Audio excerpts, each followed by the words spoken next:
Welcome to a 360-degree passenger ride video in the Mercedes A-Class. As you can hear, this is the diesel. It's the 2.1, it's the A200. So, not the quickest, but not the slowest, but one of the loudest, as you can probably hear. So, this car, right. Now, most people are going to buy this for its badge and the looks, because it looks pretty smart. And if you were to drive it in isolation, you'd be like, oh, yeah, it's all right, it's okay, not bad, I quite like it, I like my posh Mercedes. But if you've ever driven any other Mercedes cars, it doesn't feel quite right. Don't know what it is, but they just haven't managed to take across the comfort you get from the normal cars into this.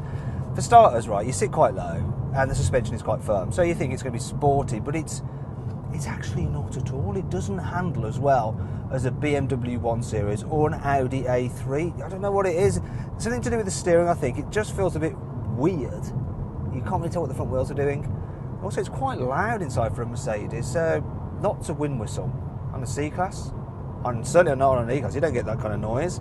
So it kind of lets the Mercedes range down a bit, this car. You might have heard that then. You go over a bump and it thumps. Now, if you have the AMG line cars, they sit lower, and the bouncy suspension's even worse. And if you fit bigger wheels, it can get really quite fidgety, this car. But in isolation, it's all right. It's just not as good as its rivals to drive.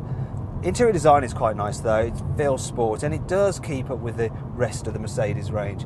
If you look out the back, so turn your phone around, have a look out the back, you'll see the rearward visibility there. That's awful. You've got no idea what's going on over there. That's why you get a reversing camera as standard.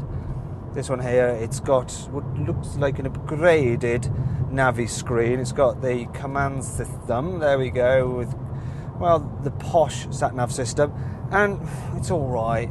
I don't think the Mercedes system is quite as nice to use as the systems you get in Audis and BMWs.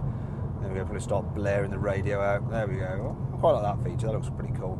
But yeah, on the whole, it's an all right car. It's just not quite Mercedes enough. There we go. Now, I hope you enjoyed this 360-degree passenger ride video. If you want more video content on this Mercedes A-Class, just click up there in the top right-hand corner of the screen on the card.